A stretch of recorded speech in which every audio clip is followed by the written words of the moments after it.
Hey, salut tout le monde. Aujourd'hui, je m'en vais rencontrer mon amie Élise à Victoriaville, dans sa mini-maison en bordure de rivière. J'avais envie de parler avec elle parce que je voulais lui partager là où j'étais rendu dans mon cheminement en lien avec l'authenticité. En fait, une relation authentique à soi et aux autres. Et c'est quoi les avantages que je découvre à apprendre à se connaître, à mieux se connaître, à mieux s'écouter et à mieux se respecter. Alors, je vous souhaite une bonne écoute. Bye.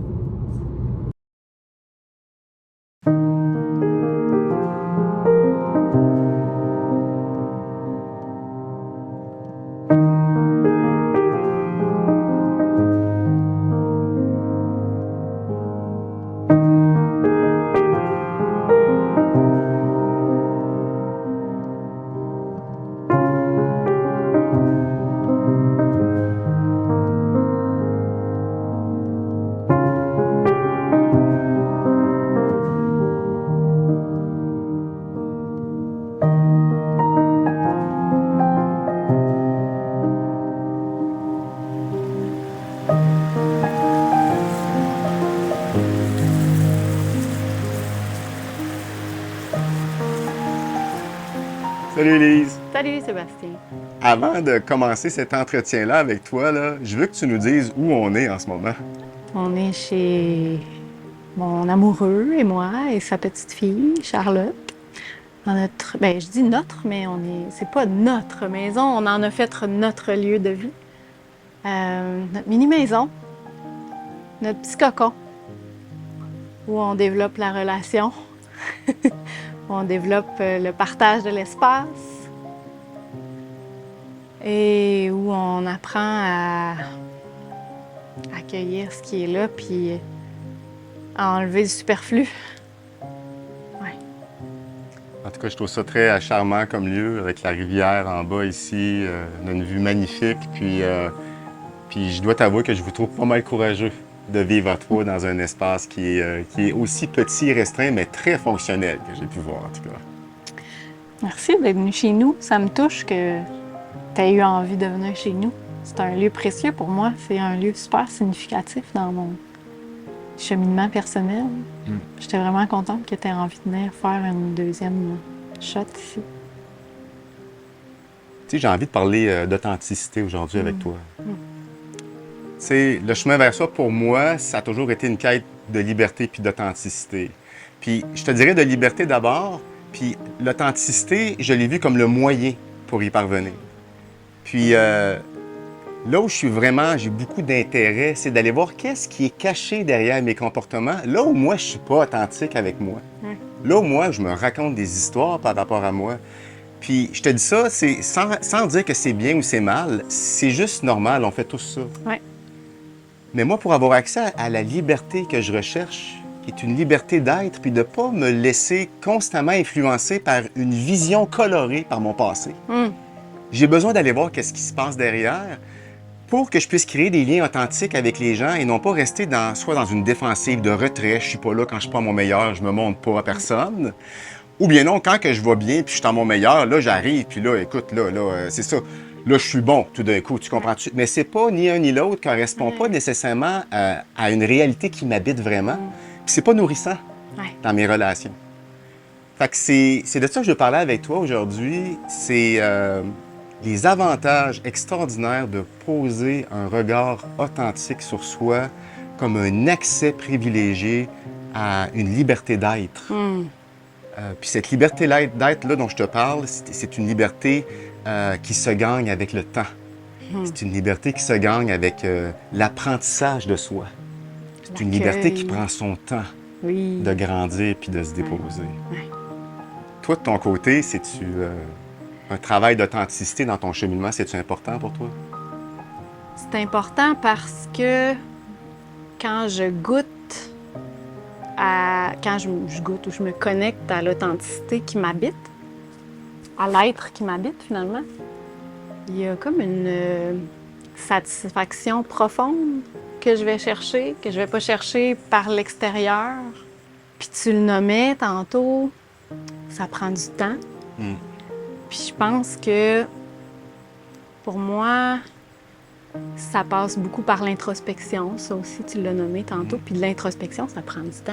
Ça prend un moment pour se déposer. Ça veut pas dire que ça prend de l'introspection pendant des heures à méditer sans, tu sais, bon, pendant 1 heure, je médite puis je fais pas rien. Je veux dire, ça peut être des petites doses d'introspection, mais ça prend un temps d'arrêt. En tout cas, pour moi, ça passe par des moments de solitude pour retrouver mes repères à moi, puis pouvoir avoir plus de clarté aussi parce que ça change. On change, tu sais. Puis c'est ce que je valorise dans mon travail, mes relations amicales. C'est ce que je travaille dans ma relation amoureuse. C'est un chemin que j'essaie de m'engager, puis je réussis pas tous les jours, je réussis pas à chaque instant. Mais c'est quand même un facteur de motivation pour moi dans mes choix de vie, tu sais. Puis j'aime ça que tu emmènes la notion du temps. Parce que non seulement c'est un travail de temps, hein, il y a un rythme à respecter pour apprendre à s'observer authentiquement. Parce que c'est pas toujours le fun qu'est-ce qu'on voit quand on s'observe. En tout cas, moi, en ce qui me concerne, les parties que j'ai pris le temps de m'observer, je me suis observé dans le jugement, je me suis observé dans la projection que je peux faire sur les autres, des trucs qui m'appartiennent, dans être une victime par rapport aux autres. Ah, c'est de leur faute si je me sens comme ça. C'est vraiment prendre le temps d'aller récupérer ces endroits-là où moi, j'ai l'impression que je perds mon pouvoir. Ce sont mes émotions qui prennent le dessus. Puis, j'ai pas d'emprise, j'ai pas de calme, j'ai pas de paix. C'est comme si j'attendais que l'extérieur change pour que le calme revienne à l'intérieur. Fait que ça prend du temps d'observer, mais surtout de s'accueillir là-dedans. C'est ça, moi, que j'ai remarqué. La plupart d'entre nous, on se rend même pas dans l'acceptation et l'accueil de ce qu'on voit de nous, qui souvent, c'est des choses qu'on n'aime pas. Tu sais, pendant longtemps, j'ai pensé, moi, qu'un cheminement personnel, c'est comme d'être un peu la meilleure version de soi-même, c'est je vais changer pour être meilleur. Tu comprends-tu? Puis ce que moi, je me suis rendu compte avec le temps, puis c'est encore plus vrai aujourd'hui, c'est que c'est pas changer que j'ai de besoin. J'ai besoin d'accueillir et d'accepter ce que je suis déjà comme personne. Et ça, c'est tout un autre travail. C'est plus facile de s'étourdir à devenir une meilleure personne, par exemple, en faisant plein d'actions, hein, souvent, que de prendre le temps de s'arrêter puis de dire « Wow, à quel endroit que je m'aime pas? À quel endroit que je suis pas en paix avec moi à l'intérieur? Qu'est-ce qui m'habite vraiment? Pourquoi que je m'active à faire tout ça? Pourquoi que je suis pas en bonne relation avec mon ami ou avec ma famille? Qu'est-ce qui se passe vraiment? » Je dois t'avouer que c'est le chemin que j'ai emprunté depuis quelques mois, puis c'est pas le plus facile. Non. L'image qui m'est venue quand tu parlais, c'est c'est plus facile de rajouter des couches à l'oignon. Si on laisse les choses aller, si on laisse un oignon aller dans le jardin, il va rajouter des couches de protection. C'est bien plus difficile de les déballer, ces couches-là, puis d'aller voir qu'est-ce qu'il y a en dessous. Puis, tu sais, un oignon, quand tu le déballes, des fois, on va trouver un petit bout pourri de l'oignon, tu sais. Puis je dis un bout pourri, je veux pas que ce soit péjoratif, mais... En tout cas, c'est une perception qu'on a, ça, c'est sûr. C'est ça, tu sais, une partie moins belle de l'oignon, que là, c'est juste en enlevant les couches supérieures. Au lieu d'en rajouter, on va les cacher, mais en enlevant les couches supérieures, on a accès à ça, puis je pense qu'on est plus capable après de voir qu'est-ce qu'on fait avec ce petit bout qui est moins reluisant.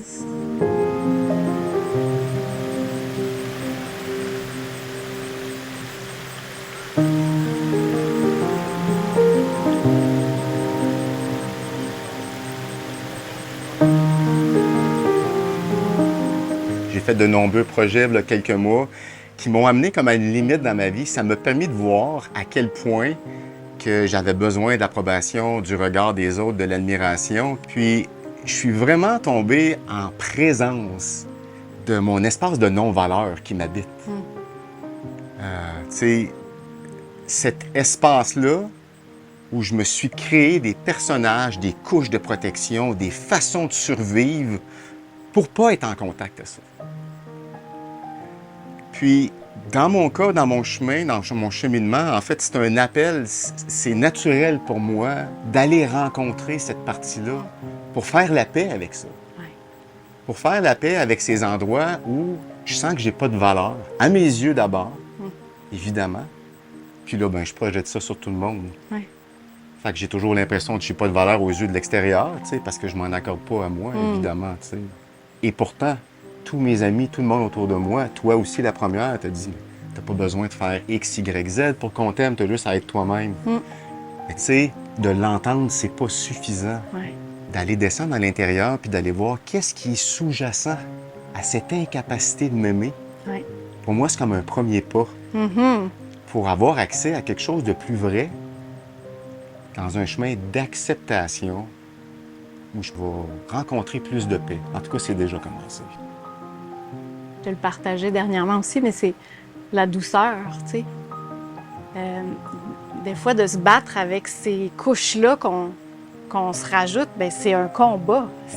C'est dans l'effort. Puis ce que j'entends dans ce que tu me dis, c'est d'aller à quelque part dans l'acceptation pour que justement ça devienne plus doux, même si c'est pas toujours doux, mais d'aller chercher plus de compassion avec soi-même, d'être moins dans le combat avec soi-même, puis par le fait même avec les autres.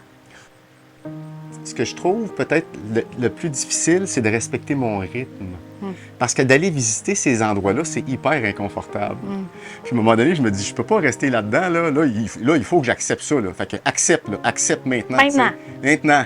Fait que là, je suis en colère contre moi de ne pas être capable d'accepter. Là, je repars encore dans l'exigence que ça devrait aller plus vite qu'avec tout le chemin que j'ai fait, que je devrais être capable d'accepter ça. Voyons, Sébastien, ça fait 15 ans que tu fais du cheminement personnel, tu sais. Puis, au contraire, le chemin par lequel je suis amené à penser, c'est de rester avec l'inconfort, d'accepter que mon rythme d'accueil ne peut pas aller plus vite. Et ça me fait face à mes limites et ça me met en colère. Ah, c'est magnifique ce que tu dis parce que je fais le parallèle quand j'enseigne le yoga, je travaille avec un accessoire qui crée de l'inconfort. Puis c'est cette phrase-là que je martèle à mes élèves, accueillir l'inconfort, puis je le vois, ça crée de la colère. Non, mais je devrais pas avoir mal, je devrais pas. Ah non, non, c'est pas pour moi ça. Ah non, non, non. Comment on est réactif, puis c'est correct d'être réactif quand on arrive à l'observer, du moins. Déjà, de se dire, OK, je suis en réaction. Il y a un rythme qui change. Puis ce rythme-là, ben, je sais pas pour toi. Moi, je l'ai déjà nommé dans notre autre entrevue. Moi, j'ai un rythme de tortue. D'accueillir que, ben moi, c'est ça mon rythme. Puis je pense que c'est ça aussi que tu nommes. On est dans un mouvement de rapidité. Puis d'être à contre-courant, puis de dire, ouais, moi, j'ai besoin de temps. J'ai besoin de faire de la place pour me donner le temps de vivre ça. Ça, c'est un gros défi, là. Peut-être dans un monde où on est habitué de rentabiliser notre temps. On en parlait tantôt, à quel point que aller lentement, on n'est pas confortable avec ça. En tout cas, moi, je le suis pas. Puis, ce qui est merveilleux, c'est qu'à partir du moment où je commence, plus j'accueille mon rythme, la vitesse de mon rythme, c'est que l'idée que ça devrait aller plus vite disparaît. C'est qu'il n'y a pas le bon rythme à l'extérieur. Il y a seulement le mien, avec lequel je dois me mettre en accord. Avec lequel je dois me mettre au diapason, tranquillement, pas vite, puis de l'accueillir. Tout un changement de paradigme pour moi, ça.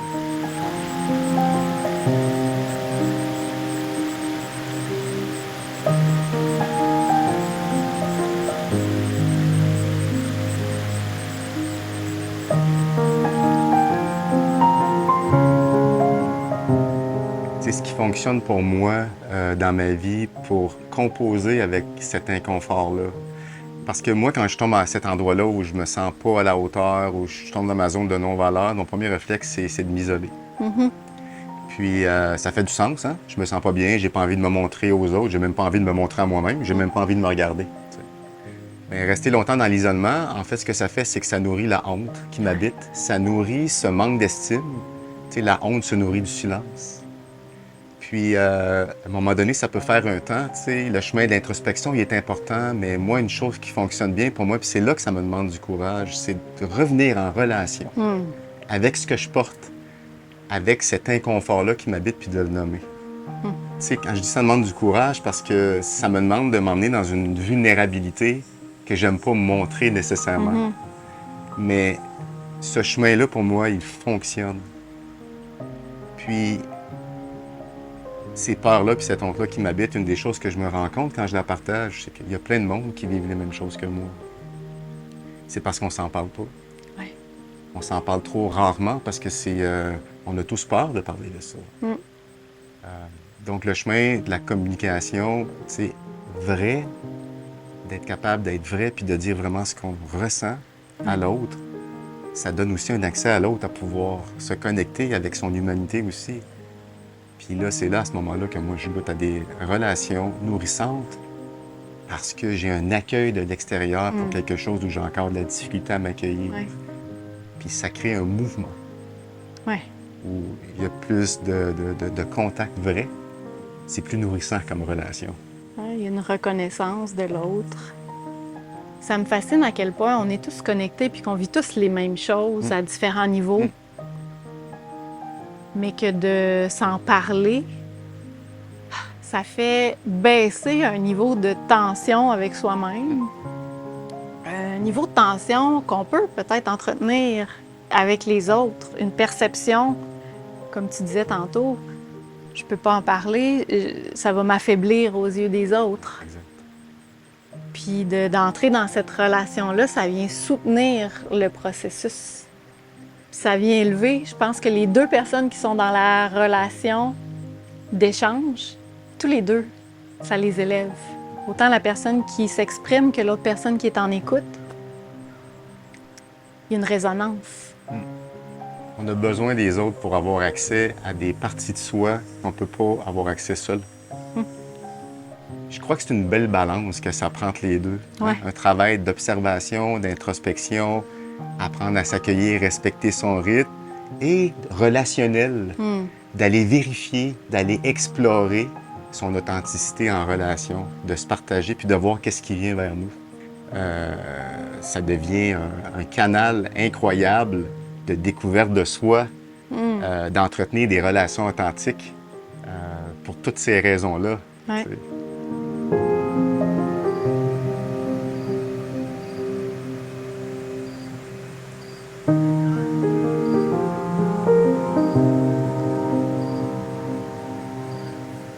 Dans une quête d'intériorité puis une quête de bien-être, on va frapper des moments où moi j'ai vécu de la colère, de la frustration, puis là j'aurais bien pu me dire ah non, je suis pas en tout dans le bon chemin. Là. Ouais. Ça peut pas être comme ça.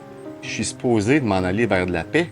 Ouais. Puis là, je m'en vais à la rencontre de moi. Je suis en train de m'observer, puis je me vois dans des parties de moi là, qui sont nouvelles puis qui se dévoilent à moi. Puis là, je suis en colère. Je suis pas bien. Ouais. Fait que de rester avec ça, d'accueillir que ça fait partie du chemin, que pour certaines personnes, ça va être plus difficile. Ouais. Un passage étroit, inconfortable, de rester dedans, ça veut pas dire que parce que c'est inconfortable que le chemin est pas bon. Non. Ça veut peut-être justement dire que tu touches vraiment aux vraies choses. Ouais.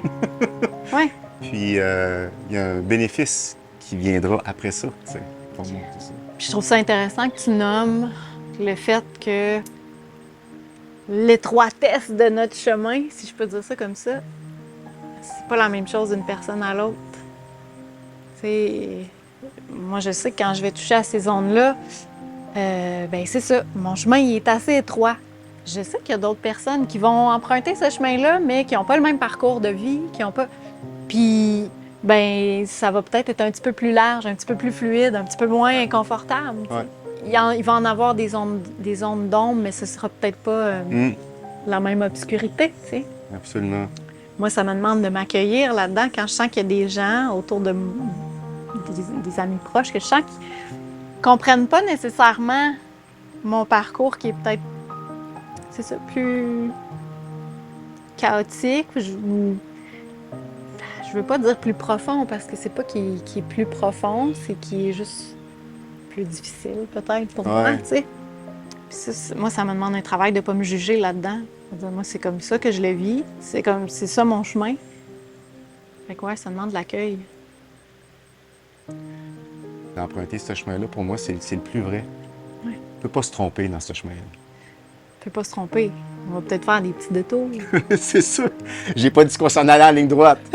J'ai dit c'est un chemin, pour moi, c'est comme une valeur sûre. Puis dans un chemin rempli d'incertitudes, d'avoir celle-là, ça fait du bien. Ancrage. Ouais. Ancrage à soi.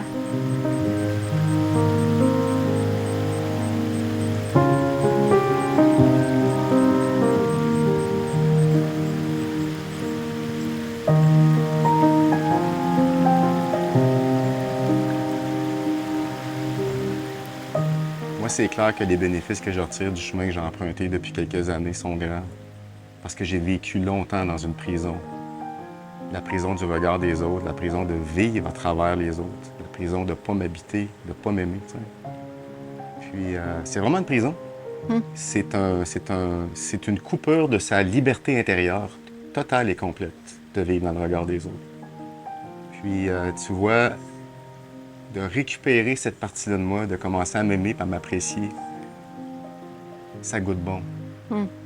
Puis, c'est quelque chose qui devient comme... c'est plus difficile à emprunter comme chemin au départ. Hein? Ouais. La courbe est difficile à prendre, mais à un moment donné, le chemin est fait, puis ça coule plus en douceur. Oui.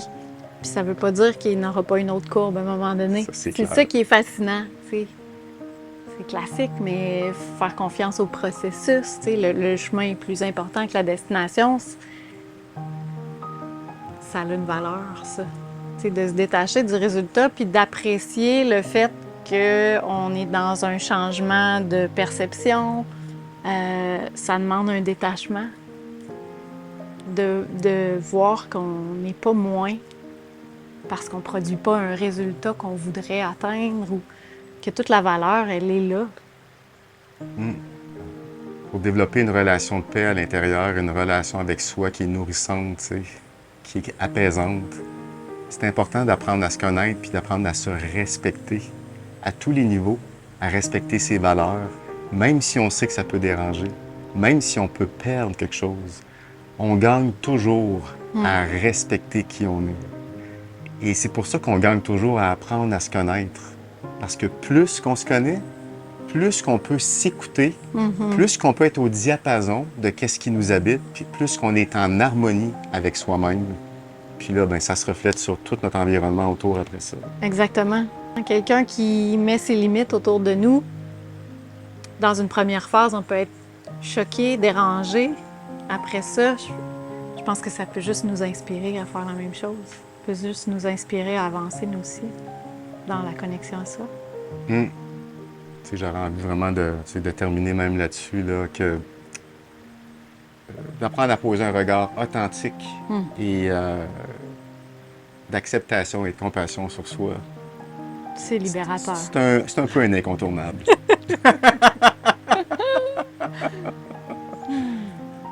Écoute, on va souhaiter un bon cheminement, toujours dans cette quête d'authenticité, avec toutes les contradictions qui viennent avec ça, tous les hauts et les bas qui viennent avec ça, Élise. Mais tu sais, toujours de rester sur ce chemin-là, puis de garder confiance que c'est le chemin qui va vraiment apporter cette espèce d'harmonie puis de paix intérieure.